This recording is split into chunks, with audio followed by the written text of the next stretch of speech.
Okay. You are live. All Okay. right. Okay, everyone. Good evening. Good evening. Thank you for joining us this evening. Make sure we are going live on Facebook. It doesn't look like we are, so we're going to try to make it happen. Oh, I can't do it on that one. Let me turn my phone on. There we go. All You got it.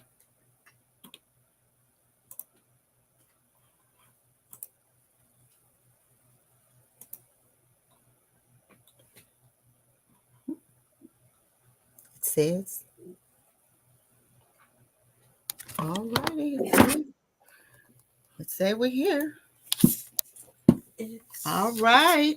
We are. Here I haven't been added yet. Click add the stage.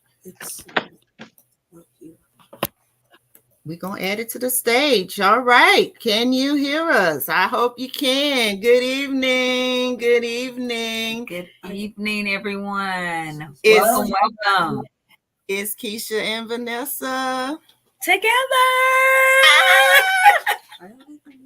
All right. I hope you all can hear us. Today we're here trying to figure out if we got everybody on because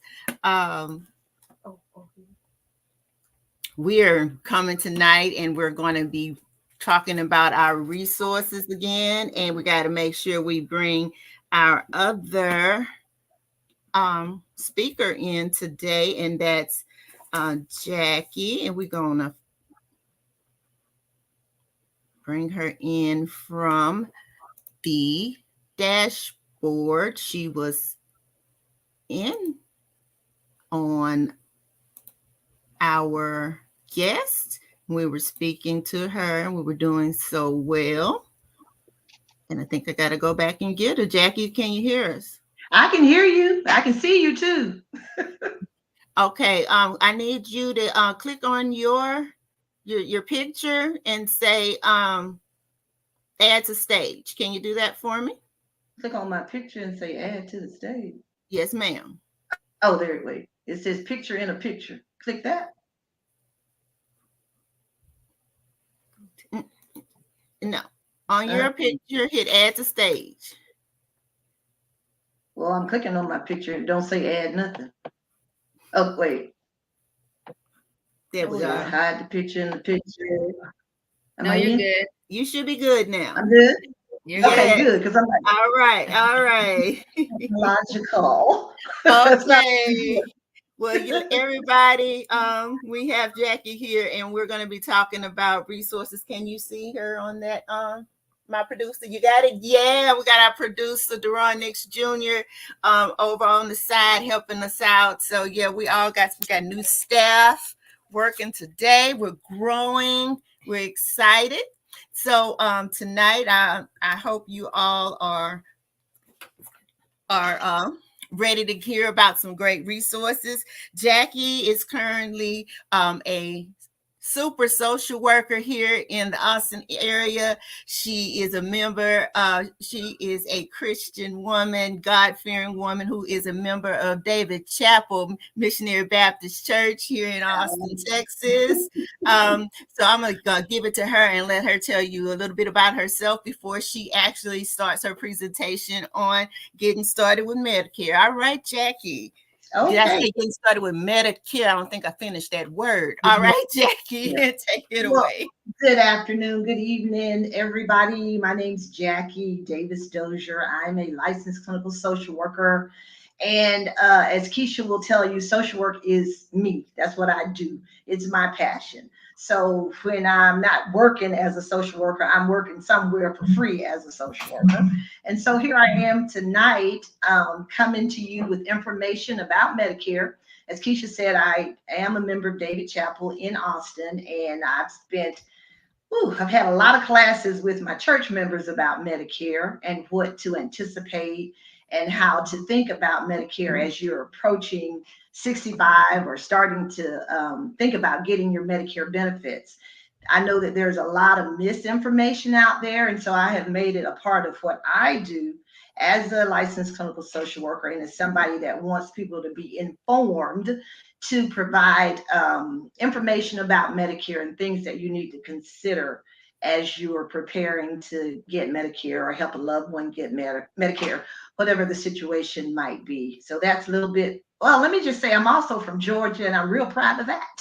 I'm a Georgia peach. I've been in Austin for a long time, working in a lot of different places, and I've learned quite a bit about Medicare. And so I'm here to share a little bit of that with you tonight. There's no way I can give you all of the information, but hopefully by the time this is done, you will be able to make an informed decision. Keisha, did you want me to go ahead and do my presentation, or you? Absolutely. Okay, all right, then we're going to get started with Medicare. I cannot see anybody. I like to make this interactive. I don't know if people are in the chat or not, but I'm going to start with getting started with Medicare by asking a question. And that question is, does anybody know which president signed Medicare into law? And if you are in the chat and you can put something in there, put something in the chat. Let's see what you think. Which president signed Medicare into law? I can't see anybody. I don't know if you're saying anything, but I'm going to go ahead and tell you the answer. And the answer is President Lyndon B. Johnson from the great state of Texas. Was the president who wanted to make sure that seniors had a way to access health care. So in July 31st, 1965, he traveled to the Truman Library in Independence, Missouri, to sign Medicare and Medicaid into law. So your president from the great state of Texas was the one that made Medicare a reality for seniors.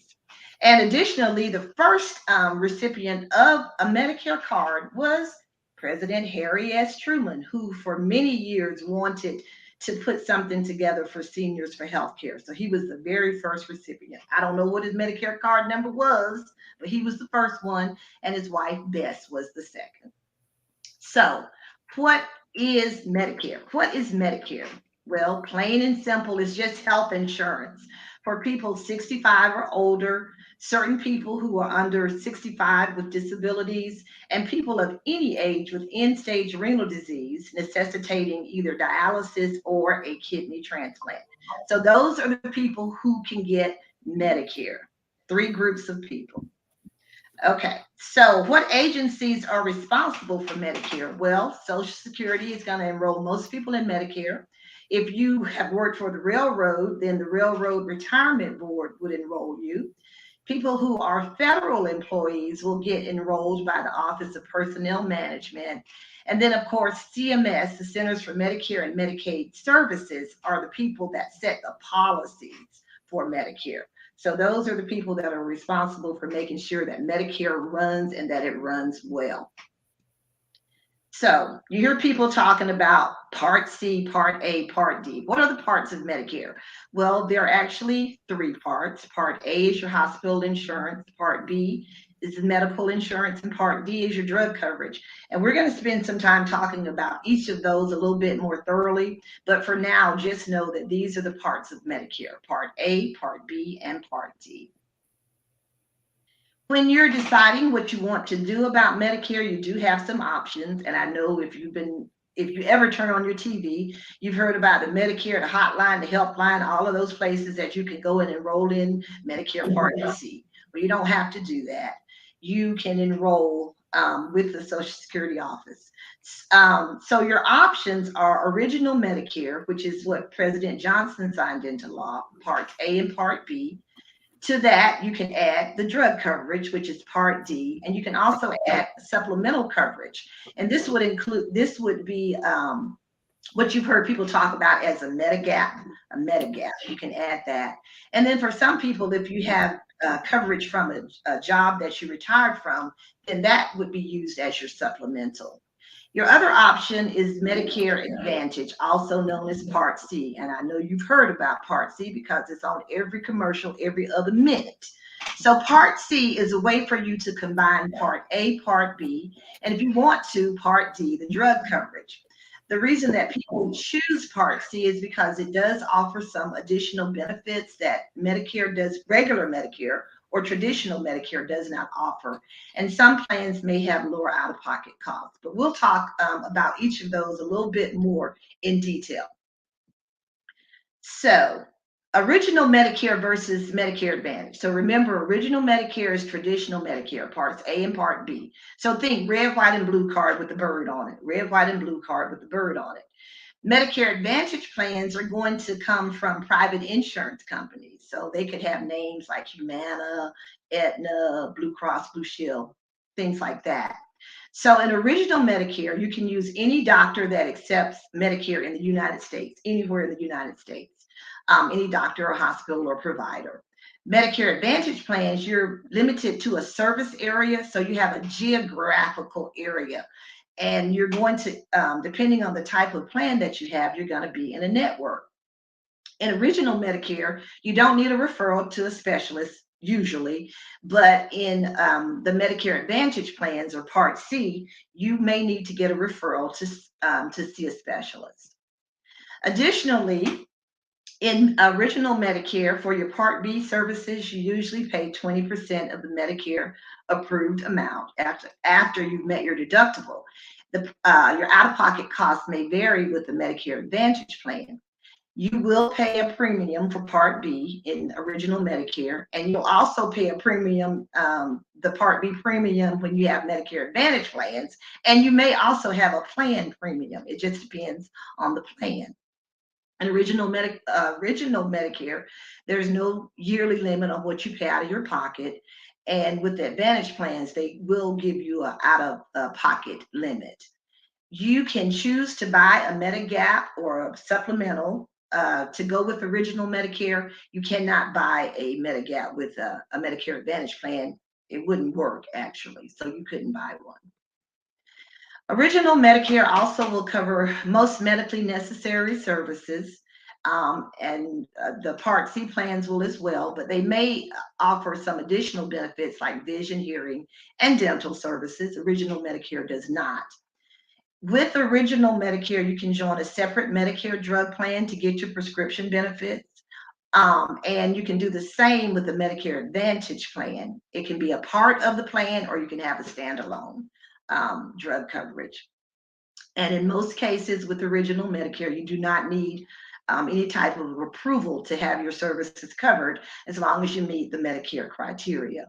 With the Part C plans, you will need an authorization in most cases. Original Medicare will generally not cover you outside of the United States. Same with a Part C plan. Usually not much coverage outside of the country. So how do you actually enroll in Medicare? Well, as I said earlier, Social Security enrolls the majority of people. So when you turn 65, you decide you want to apply for your Medicare, you can do that 3 months before you turn 65. And if you're on disability and receiving a disability check from Social Security, then you will automatically get that Medicare card in the mail at about the 24th month of disability. Some people do have to take action to sign up for Medicare. That's going to be people like myself. I am over the age of 65. I know I look good. I'm over the age of 65, but I'm still working. So I have a full-time job and I have insurance coverage from my job. So I don't necessarily need Medicare right now. But when I decide that I want to sign up, then I'm going to have to go ahead and sign up on my own. It's not going to be automatic. So this is what your Medicare card looks like. It has some really interesting numbers. And at one point, those numbers were actually your Social Security number. And depending on how you got your Medicare, whether you got it because of your own paying into Social Security from your own work, or if you got it from a spouse, or if you were a child that received the benefits, the letter behind the Social Security number would be different. But we live in a world where scams and fraud and things like that are rampant. So Medicare decided about 5 years or so ago that they would change those numbers. So your social security number is no longer your Medicare number. And so it looks like this. And I have never been able to figure out what that is. The only thing I know is that the last two parts of that, the number is 2 digits, 2 digits. So you can't confuse the 0 and the O. It's 2 digits. So that's what it looks like. So when you get your Medicare card, then it'll tell you the effective date of your Part A and the effective date of your Part B. And usually it's going to be the same date. It's always going to be the first day of a month, and it's usually the same date. If you decide you want to keep Part B, then you keep that card, sign it. If you don't want to keep Part B, then you send it back and say, I only want Part A. And there are some reasons that people don't get B right away, and we'll talk about that a little bit later. But that's what the card looks like. So when do you sign up or make changes to your Medicare? Well, everybody's heard about open enrollment. So that's in October 15th, October 7th through December 15th, or October 15th through December 7th. I always get those backwards. But that's the yearly open enrollment for Medicare. But if you're like me, you know, you turn 65, you decide you want to go ahead and get your Medicare, you have an initial enrollment period. And we'll talk about what those specific dates are. But you have an initial enrollment period. You could have a special enrollment period, which is what I'm going to have because I didn't get my Medicare at 65, and then the general enrollment period. There are lots of enrollment periods, but you have to pay attention to them because if you miss your deadlines for these enrollment periods, you could end up paying a penalty. And we'll talk a little bit more about that. So let's see. Oops, hold on. Let's go. Okay. So the initial enrollment period, say you decided I'm 65, I'm done with working. I don't want to work anymore, or I at least want to get my Medicare. So before you turn 65, like my birthday is in April. So if I wanted to get my Medicare before I turn or right at 65, I could sign up for Medicare 3 months before that date. So I could have signed up in January, February, or March. And if I did that, then my Medicare would be effective on the first day of the month of my birthday. So that would have been April 1st. If I sign up during the month of my birthday, then the Medicare starts the month after. And then the month, you have 3 months, it's kind of confusing, but 3 months after your birthday to sign up. So 3 months before, the month of your birth, and 3 months after. And that's also the time that you could get a Medigap policy. All right, let's get to the next page. Okay, so remember I said that there's something called special enrollment periods. So that's going to be for people such as myself who are still working. You're over 65, you have group coverage. And then once I stop working, at some point, I'm going to need Medicare. So because I have coverage right now, when I stop working, I have 8 months to sign up for Part A and Part B, or just Part B, because I may already have Part A. So that is 8 months after my group health plan ends. And you want to make sure you meet those deadlines, because if you do not, you could be penalized. And there's a process to doing that. There's a form that you have to get from your human resources department that shows that you actually had group coverage at that time. So the general enrollment period, well, it's just about to end. It's January 1st through March 31st of every year. And at that time, you can sign up for Part A, Part B, and Part D, and the coverage will start the first day of the next month.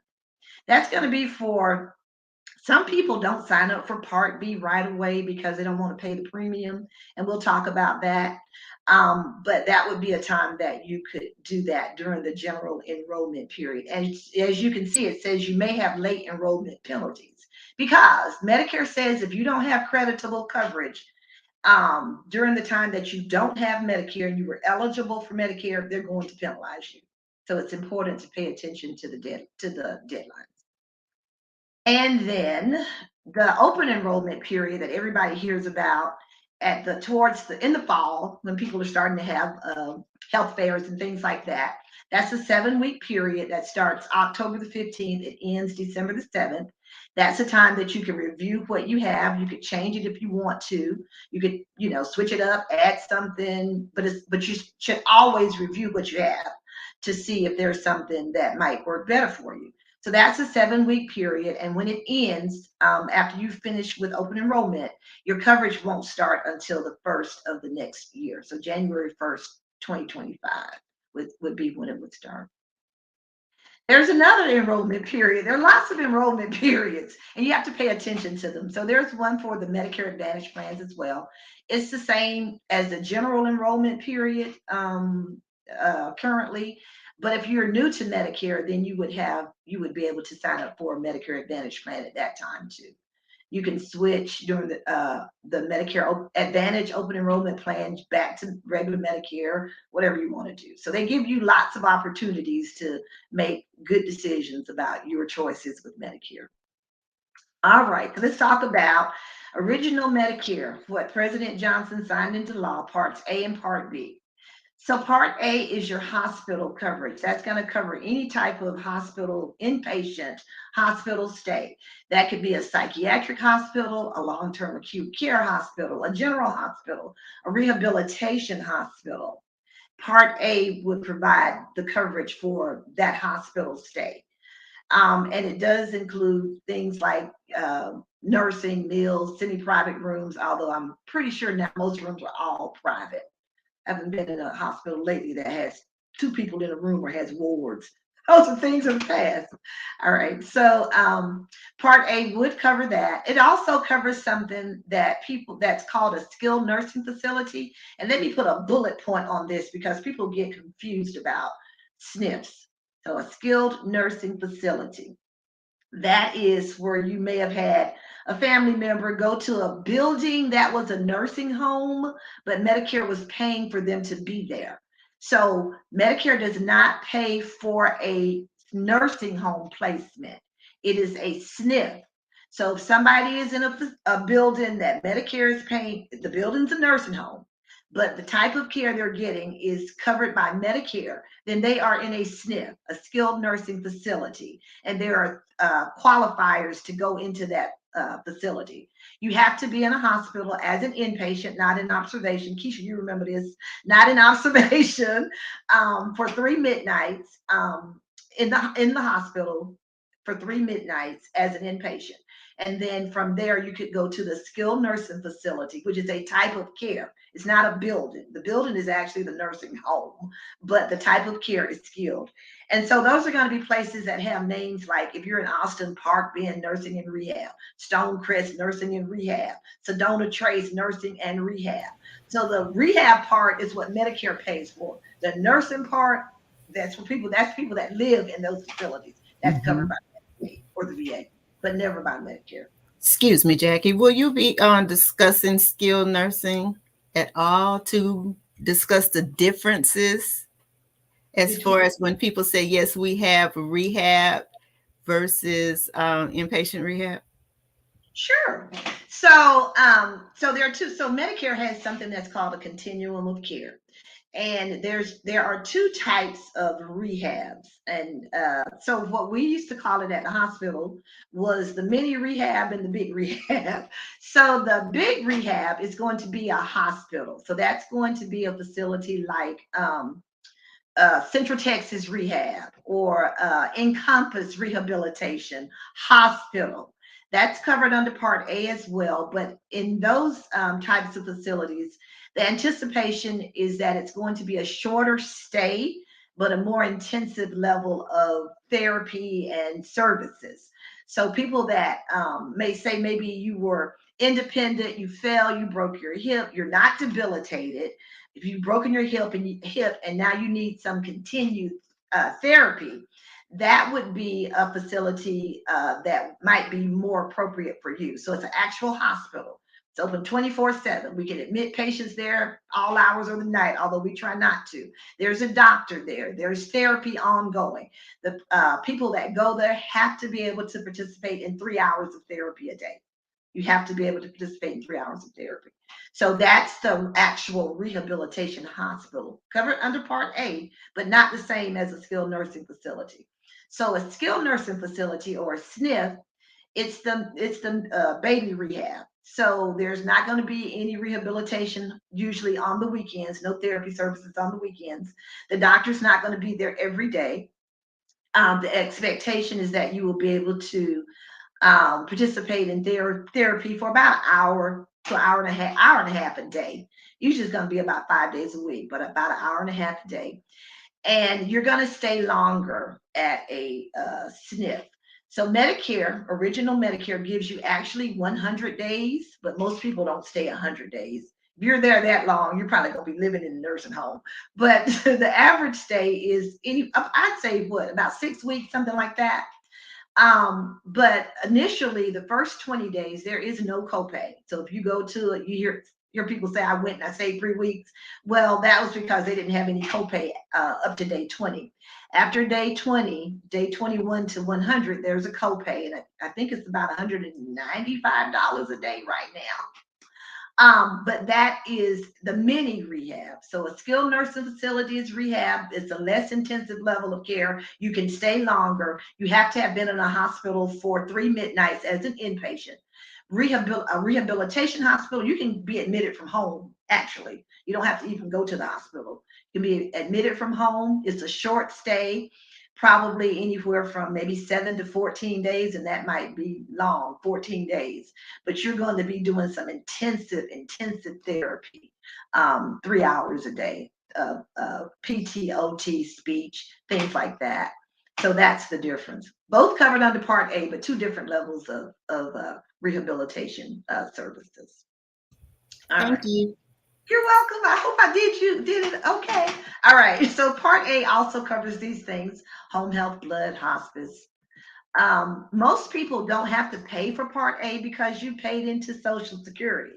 That's how you fund your Medicare services, by paying into Social Security. So if you look on your check and it talks about FICA and things like that, or you're paying money into Medicare, that's what you're paying. So as long as you have paid for at least 10 years into Social Security, so you have 10 years of paying into Social Security, you're not going to have a Part A premium, which is a good thing because it's about $500 a month. So, but most people get that for free. All right. So when this is what you pay in original Medicare for Part A. So you have a hospital deductible. You've gone into the hospital. They say you owe $1,632 for that benefit period, which is not really that bad. And then day 1 to 60, after you pay your deductible, no copayment. Day 61 to 90, 408, so forth and so on. It also talks about mental health, how much you would pay for mental health services. It's pretty much the same thing, but you will have a deductible every time you go into the hospital. And with original Medicare, you actually have benefit periods. So if you go into the hospital and you're able to stay out, then you would start with a new benefit period. The skilled nursing facility, those are the copays. Oop, I was wrong. It's $204 now. It was $194 last year. $204 after day 21. If you have a Medigap or Medicare supplemental, Medicaid, group insurance, then that will be picked up by that insurance. But if you're just Medicare by itself, then those are your charges. Home health services, wonderful services. Medicare requires that you have to be homebound, which means that it will be difficult or taxing experience for you to leave your home to go and get the physical therapy or the wound care or whatever you're getting at home. It's a great service because there's no copay. Being homebound does not mean that you can't, I don't have a car. Not the same thing. So let me say that to the people out there that say, oh, we don't have a way to get there. Doesn't matter. They have to be homebound, meaning it's difficult to leave your house.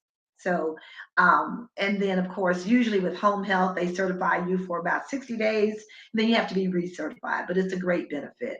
There's also the hospice benefit, which I think is the most underutilized benefit that Medicare offers. And it is actually a wonderful benefit. There's nothing that I dislike more than to see somebody sign up on hospice 2 days before they die.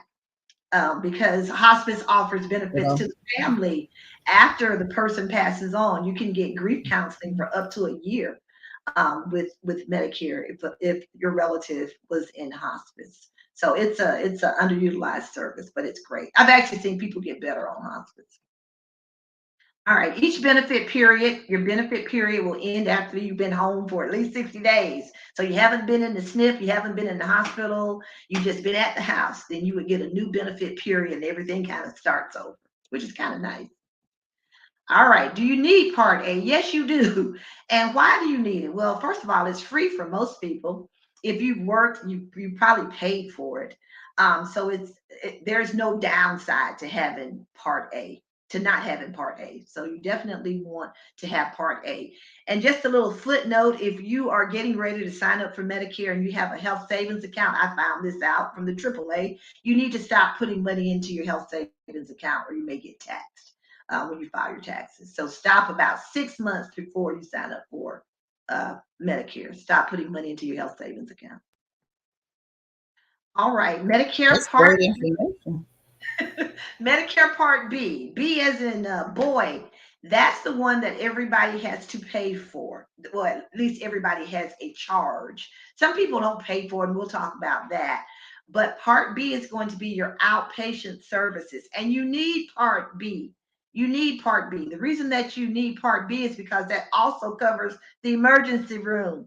So if you go to the emergency room, you only have Part B. They need to admit you straight to the hospital, but they can't do that because they don't know what's wrong with you. So it's important to have Part B. It covers your doctor services, home health care, labs, durable medical equipment, diagnostic testing, preventive services like the flu, like the shingles shot, the COVID shot, all of those things. And actually, this year, those are all free. Shingles used to be really expensive, but there's zero copay now for that preventive service. But that's why you need Part B. These are some of the preventive services, and a lot of these came as a result of the Affordable Care Act. So we're going to give a shout out to President Barack Obama for signing that into getting that signed into law. So these are a lot of the benefits that you get as a part if you have Medicare Part B. A lot of preventive services. Of what is not covered by Part B, and this is the reason that a lot of people sign up for the Part C plans. So eyeglasses, cosmetic services, surgery, massage therapy, hearing aids, those things are not covered in original Medicare. So, and no dental coverage. So vision, hearing, and those kinds of things are not going to be covered under Part B. Under original Medicare, but they may be covered in a Medicare Advantage plan, and also Medicaid would cover them. This is what you're going to pay for Part B this year, which is why a lot of people choose not to have it because it's expensive. You would think Medicare would be, oh, it's all free. No, it's not. That's Medicaid. $174.70 a month. That comes directly out of your Social Security check before you get the check. So if you have a Social Security check and you have Part B, you're going to pay $174.70. It actually went up from last year. There are some programs that will help with the cost, and we'll talk about that later, but that's the cost of Part B right now. If you make a higher income, you may be subject to a higher cost in your Part B, and these are the amounts. Most people aren't going to fall into these categories, but a lot of people do. So those are the adjustments for high income people. What do you pay in original Medicare Part B for your deductible?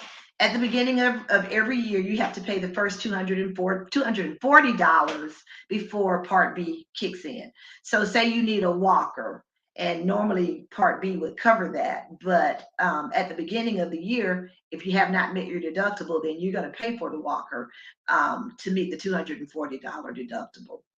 And then after that, everything pretty much is 20%.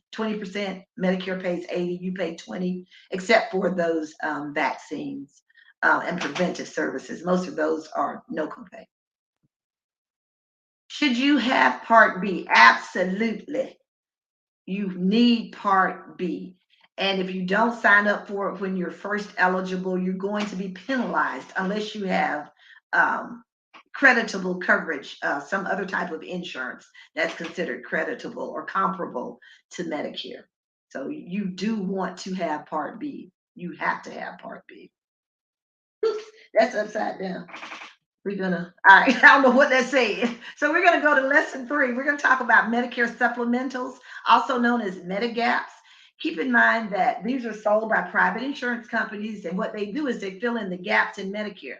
If you recall, I said that there are a lot of costs with Medicare. There's deductible, there's out-of-pocket costs that you have, there's co-insurance. So the Medigap policies, which you can just also call a Medicare supplemental policy, they're going to fill in the gaps at Medicare.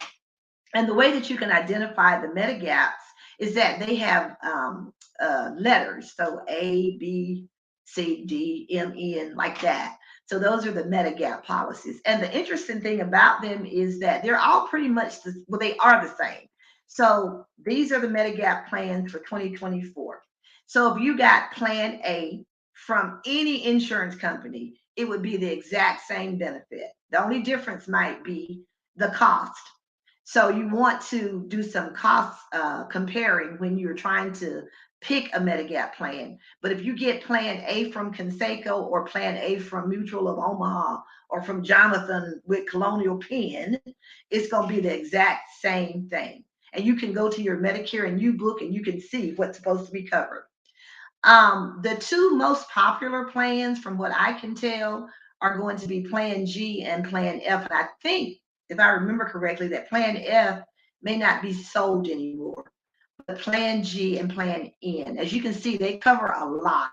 So for Plan G, your co-insurance, your deductible, whatever you're supposed to pay to Medicare, if you have a Medigap, it's going to pay that. So this is what you want to consider. Is it worth it to me to pay a monthly premium to have the Medigap and then end up with zero copays after that? So if Medicare covers something and you have a Medigap and it's supposed to cover whatever that thing is that Medicare covers, you know it's covered. You don't have to fight with anybody, ask any questions. Why didn't you cover this? If they say they're going to cover your co-insurance, then they have to cover it. There's no fighting to get that covered. So with the Medigaps, you're going to be paying a premium every month, but in the end, it may end up that it might be less expensive to have that because you basically end up with 100% coverage. Do you need a Medigap? I would say yes. It only works with original Medicare. If you have a supplemental policy, say you have group coverage, you retired from the state of Texas and you have group coverage, you probably don't need a Medigap because you basically have a supplemental. If you have Medicaid, no, you don't need a Medigap because you have a supplemental. So those are the kinds of questions that you want to ask yourself as you're thinking about, should I choose original Medicare and a Medigap? And you have to enroll in the Medigap policies when you're 65 or older, or when you're first enrolled in your Part B plan.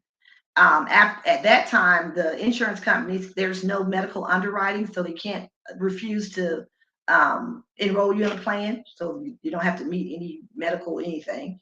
And then after that, you might be able to get a plan, but you may not be able to get one. It just depends on if the insurance company wants to sell you one. So those are things that you have to consider. As I said, timing is very important when you do these things. You don't want to miss out. That is upside down. All right, so we're going to talk about the drug coverage.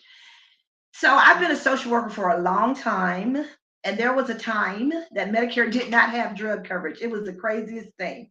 And so people would literally be able to get the supplies to you have diabetes. You could get the diabetic supplies because that was covered under Part B, but you couldn't get any drug coverage, any drugs, because there was no, you couldn't get any insulin. Like, wait a minute, now that's like a Happy Meal without the toy. That's not right. So anyway, a few years, maybe it's been a while now. 2006 was when everything was really implemented, but it was signed into law to the Part D in 2003. Now Medicare has prescription drug plans, and They're an optional benefit. You don't have to have it, but I would encourage you to get it if you don't have any other insurance, any other prescription coverage. If you have TRICARE or something like that, and of course you don't need it because the coverage comes from TRICARE. But the Part D plans, they're run by private companies. They have contracted with Medicare.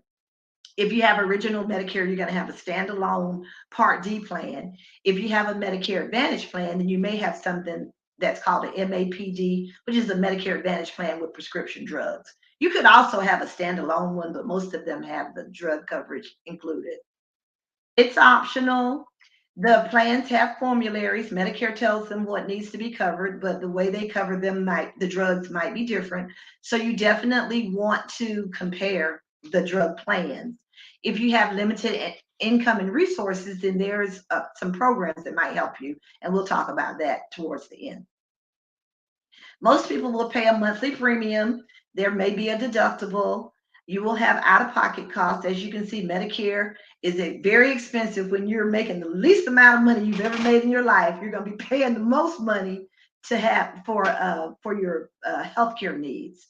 So those are some things that you want to consider as you're deciding whether or not you want prescription coverage. And again, people that are higher income earners will pay a little bit more than folks that are not very high income earners. There is a late enrollment penalty, and I've had to work with a bunch of people that didn't sign up because they didn't want, oh, I don't take any medication, and then they got put on Eliquis. Like, well, I can't afford that. No, you cannot. Nobody can. But you end up being penalized because you didn't sign up at the time that you were first eligible and you didn't have any other prescription coverage. So it's 1% for each full month that you were eligible and you didn't have anything else that was your prescription coverage. So you want to sign up for Part D. To join Part B, you must have original Medicare Part A and or Part B, an original Medicare. And in a Medicare Advantage plan, Part A and Part D, you have to have both. We're not going to talk about PACE because it's not in this area. You join a Part D plan during your initial enrollment, during the open enrollment, in the general enrollment. There's plenty of times that you can sign up, but you want to make sure that when you do sign up, it's when you're first eligible. And if you don't have other coverage, or you're going to be paying a penalty, they're going to add that penalty on to whatever your premium is moving forward. So you don't want to do that. So pretty much these are the times that you can sign up for the Part D plans during all of those open enrollment periods, special enrollment periods, general enrollment periods that we spoke of. Let's talk about Medicare Part C, the Medicare Advantage plans. These are the ones that every other minute somebody's on TV telling you to call the hotline, the helpline. So it's another way to get your Medicare coverage. Most of the time, it's going to include your Part D with the A and the B. It doesn't always, just depends on the plan. And you're going to have some extra benefits. And for some people, you might have lower out-of-pocket costs. In my estimation, that's going to be for the people that never go to the hospital.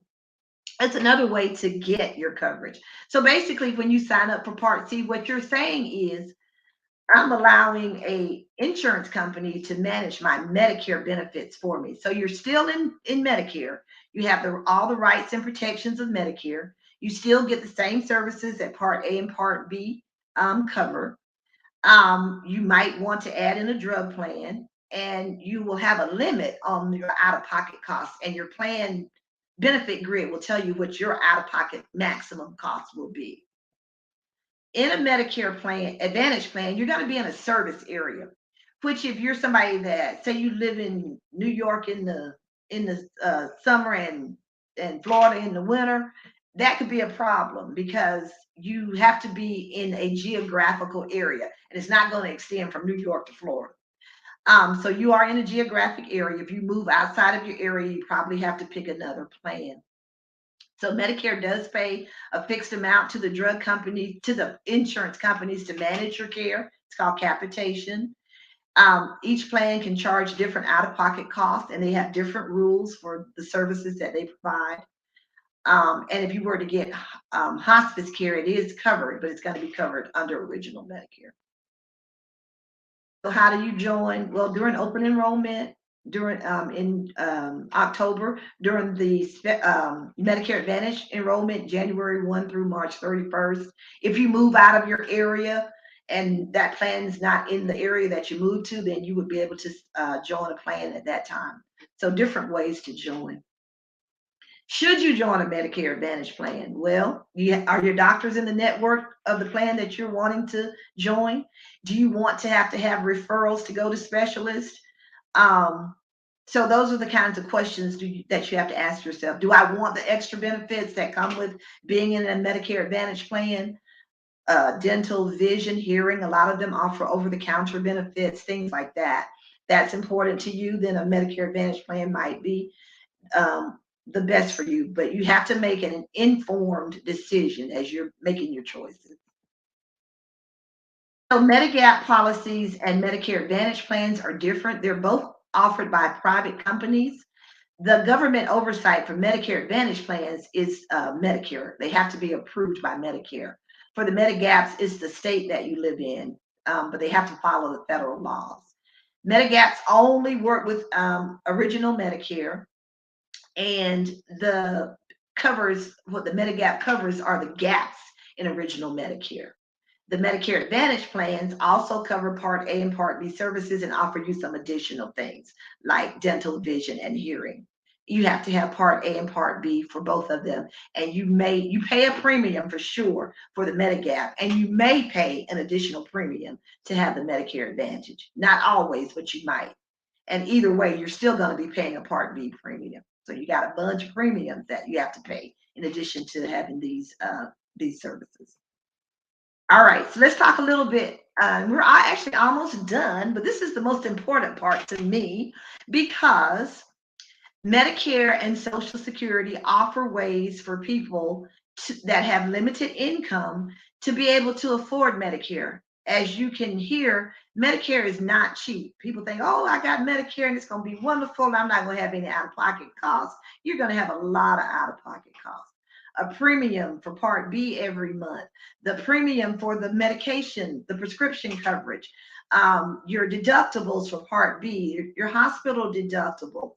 So it's just a lot of costs that you might run into when you have Medicare.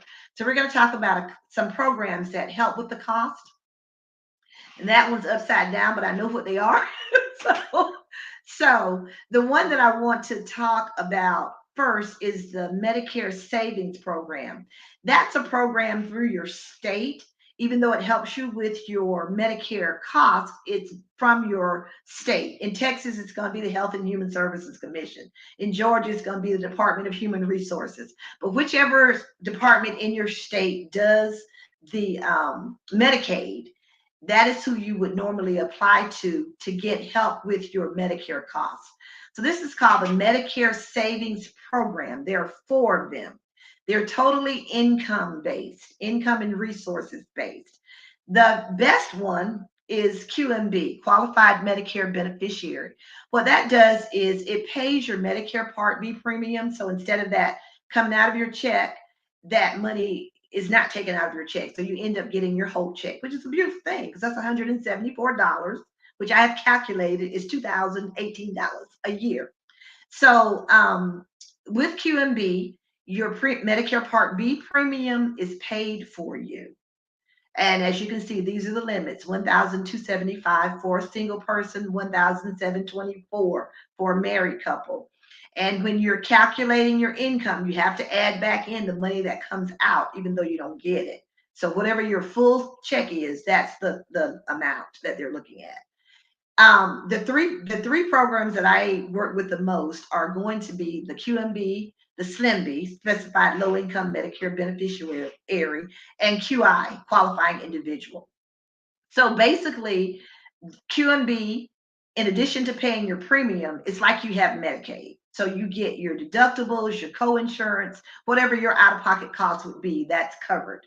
So basically, your Medicare and your Medicaid works together. Your Medicaid acts like a supplemental, like a Medigap. So it's like a supplemental. Medicare pays. If the place where you go takes Medicaid, Medicaid pays. So that's QMB.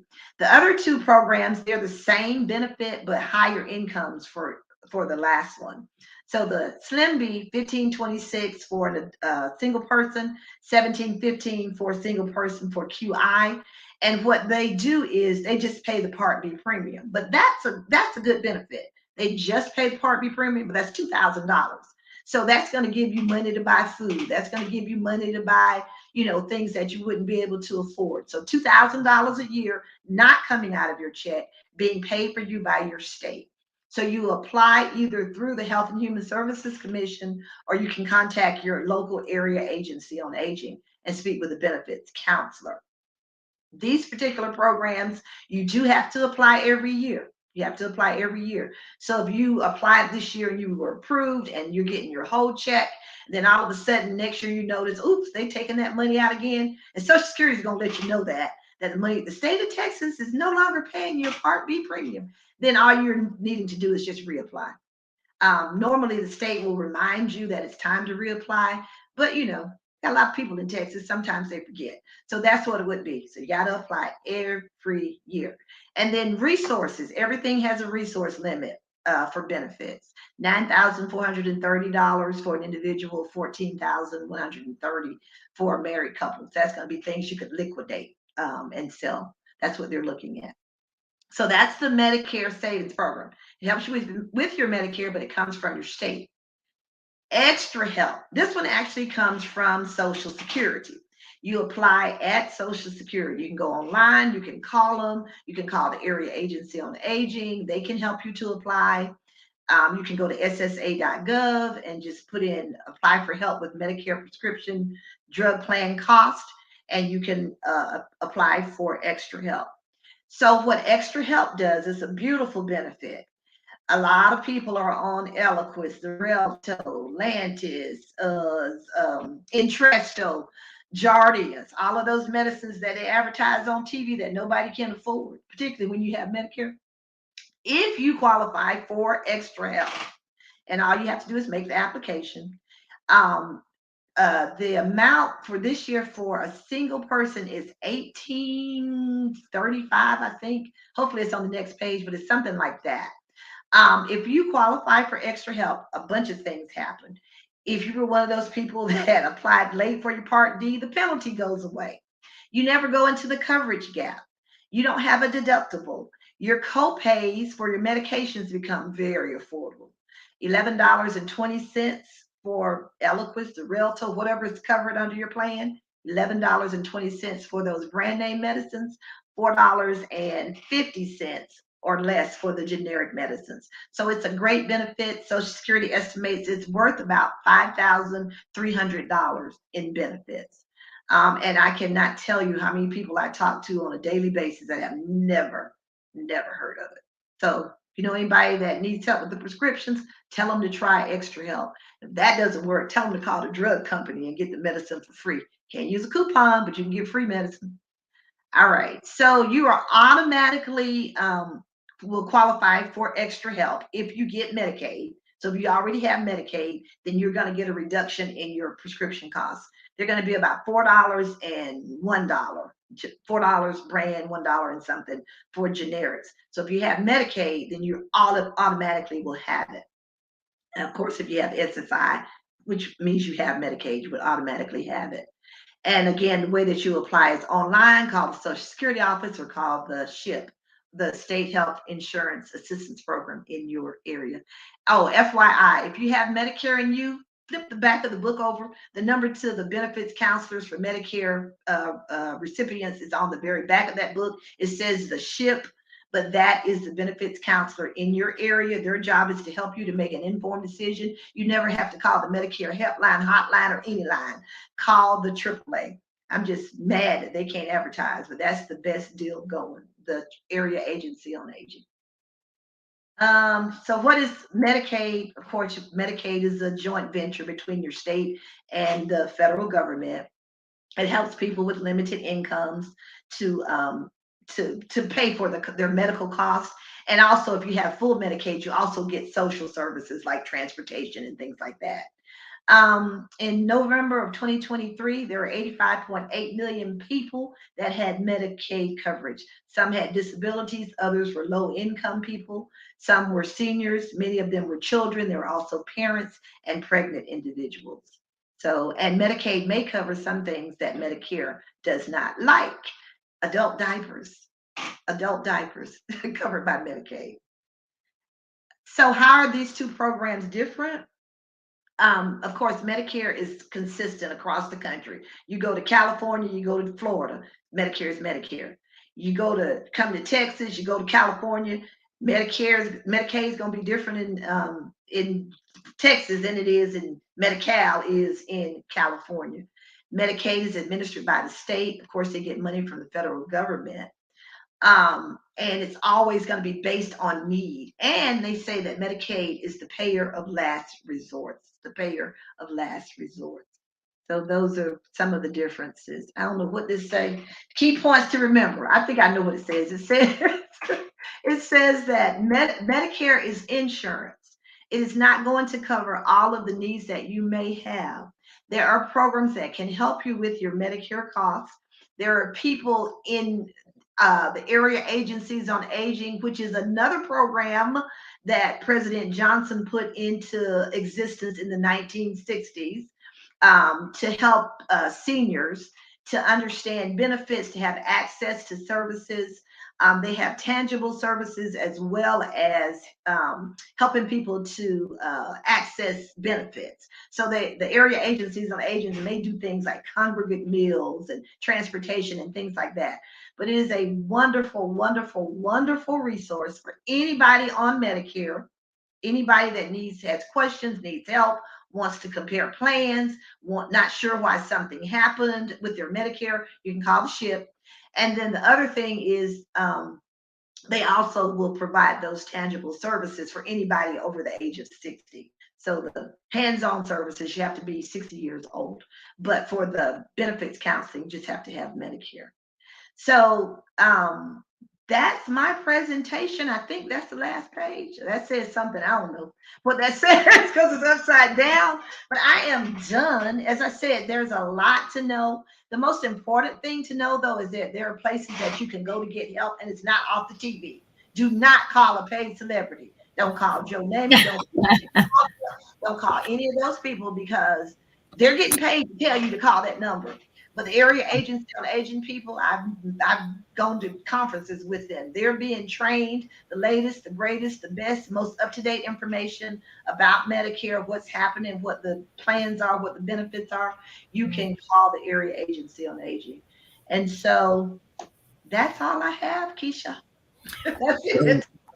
Thank you so much. I have learned quite a bit myself, especially about putting that money stopping that 6 months before you go on Medicare. I found that out because I was thinking about getting my Medicare benefits, and I saw that somewhere. And so I actually called the area agency on aging myself and spoke to Debbie, I think was her name. She did a little research and came back. You got to do it 6 months before you sign up for your Medicare. Like, okay, I'll do that.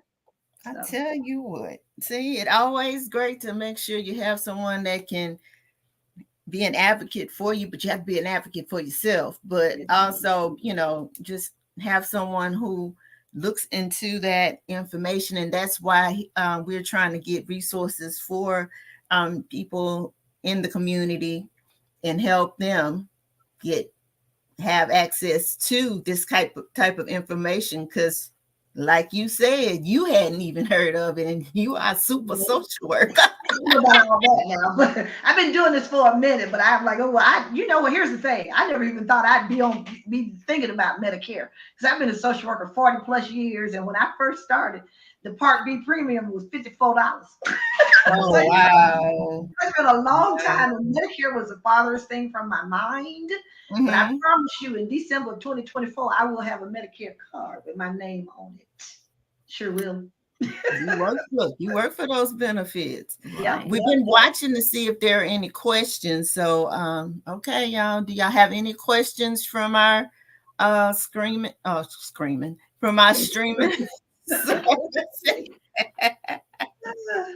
Any questions? And for no, but I was going to say, for any of you who may see this later, please still post your questions so we can get you answers as we're having these wonderful guests with all this wonderful and pertinent information for you. But we don't know how we can help if you don't ask us those questions, so we can get the information out to you. And again, Miss Jackie, thank you so much. It was wonderful information. Yeah, y'all please share this information with your friends and your family members, your moms, your dads, your brothers, everybody. Go because of them. Do not like Pastor say, you go back and read the Bible slowly. Go back and listen to this slowly. Take you some more notes so you'll make sure you are aware of what you need to know to make informed decisions. Absolutely. All right. Informed decisions. We want you to know what you're doing. Exactly. Well, I thank you so much, Jackie. You're for welcome. coming on here and helping us out. My pleasure. My pleasure. Yes. I thank you for the ones who were able to join. Thank you so much. Please share. Continue to come each Thursday, Miss Jackie. We hope to have you on again to share some more great information with us. Yes. Oh, I got some information. I need to share it with somebody. It's in here. I need to get it out because I'm not going to be a social worker forever. Well, we need it. We need it. And this is a platform for it. Our community need it. Our people need it. Yes, they do. Okay. I used to do disability claims too. I know about all that. All right. Well, we need it, especially for people who are having chronic health conditions. You know, that's a struggle for a lot of people because they don't know how to even start the process. So that's definitely some information that we'll have you back on here for. Yes. Okay, I can do that. I'll be happy to come because I don't want anybody to feel like they have to get a lawyer to get disability. And that's not the same thing bad about lawyers, but you don't need one. And that's sad. That's my brother and a few more people I know. That's the only way that they were able to get it. So I'm glad that you just said that because I didn't even know that. I didn't either. I've helped people get disability claims. Like I should be a lawyer now. Yeah. Well, everyone, thank you so much, and y'all have a good night. All right. Bye-bye. Thank you guys. Bye. Okay. Thank y'all for inviting me. I appreciate it. Okay. All righty. Bye. Bye.